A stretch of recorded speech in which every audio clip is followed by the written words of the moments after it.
Pasensya na, walang mali siya.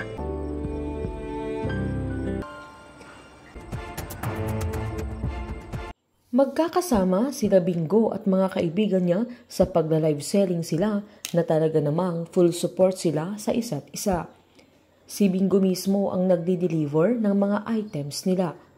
Dahil sa napornada si Bingo sa pag-present niya sa GLC ay wala siyang maipautang sa kaibigan niya. Sakto namang may nag-text sa kaibigan niya na racket niya kaya inalok sa kanya na hindi alam na isasama siya sa pagkidnap kay Caroline na niloko pa ni Bingo na dahil tuloy na ang racket niya ay makakabayad na din siya ng utang niya sa kanya. Habang sa paglabas naman ni Caroline sa kwarto niya, nadala-dala niya ang mga gamit niya dahil sa pang-aapi sa kanya nila Cindy at pinagbibintangan siyang gumagawa siya ng kwento tungkol sa nakita niyang halikan nila Edward at Liv at pinipilit siyang mag-apologize sa pamilya ni Edward pero ayaw niyang gawin dahil alam niyang nagsasabi siya ng totoo. Sakto namang nakita siya ni Cindy kaya tinanong niya kung saan siya pupunta na agad namang sinabi ng dalaga na lalayo na siya. Giniit ni Cindy na hindi niya pipigilan ang dalaga na mas tinaboy pa niya ito dahil mas masaya siya na mawala na si Caroline sa buhay nila. Nang nasa labas na si Caroline ay nag-aabang na ang magkikidnap sa kanya kaya sinundan niya kung saan siya tutuloy.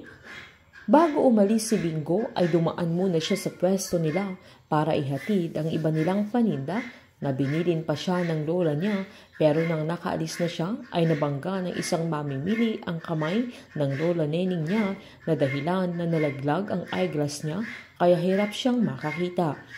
Sinubukan ng lola niyang hanapin at nang naaninag niya ay pinilit niyang kinuha na dahilan ng pagkatapilok niya na nag-alala ang mga apo niya kaya agad-agad nilang inalalayan para makatayo.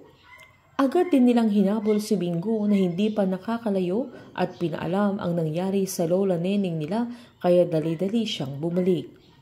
Giniit ng binata na kailangan ng magpa-check up ng kanilang lola pero sinabihan sila ng matanda na masyado silang OA. Pinaalalahanan nila ang lola nila na buti na lang ay hindi siya nabalian na giniit naman ng matanda na kailangan na nilang tanggapin na matanda na siya kaya hayaan na lang kung anong gagawin niya. Nanindigan naman si Bingo na ipapagamot nila ang mata niya bago pa siya tuluyang mabulag kaya binilin ng binata na wag munang magkikikilos ang matanda na sila muna ng papi niya ang kikilos. Giniit naman ni Lola Neneng na wala silang pera pero sinabi ni Bingo na may pera siya at maghahanap siya ng donor sa mata na nagsungit pa ang matanda pero hinayaan na lang nila. Sa pag-uusap nila Bingo ay narinig sila ng isang napagutusan na kikidnap kay Caroline kaya sinundan niya si Bingo dahil alam niyang kailangan nila ng donor. Nang makatsyempo siya ay nabangan niya si Bingo sabay giniit niyang nabalitaan niyang naghahanap siya ng donor para sa lola niya kaya naging interesado si Bingo sa sinabi ng kidnapper na hindi niya alam na mata ni Caroline ang ibibigay nila pag napatay nila ang dalaga. Pinasigurado nila kay Bingo na 200,000 lang ang ibabayad niya sa matang ibibigay nila para sa lola niya na hindi na nila sinabi kung saan manggagaling na pinahanda nila ang pera para makuha niya ang mata at sinabi nila kung saan sila magkikita para kapag okay na ang perang hinihingi nila ay ibibigay na nila ang matang kailangan ng binata.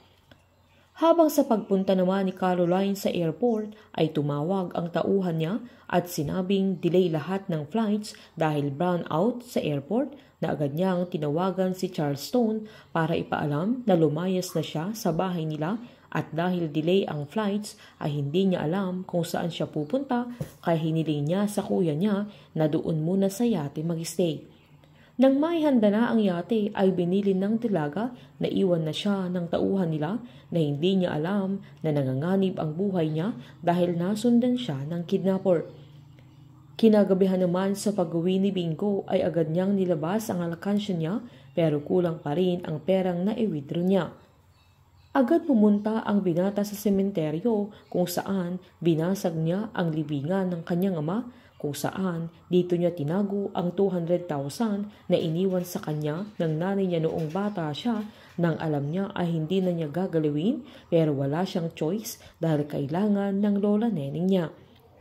Pagkakuha niya ng pera ay agad siyang dumiretso sa may yate dahil doon ang tagpuan nila ng kidnapper na hindi niya alam na papatay ang mga taong katransak niya para maibigay lang ang matang kailangan niya. Sama-sama po nating subaybayan ang advance episode ng Can't Buy Me Love dito po sa aking channel. Patuloy lamang po manood at mag-subscribe para ma-update po kayo sa mga susunod na episode. Marami pong salamat.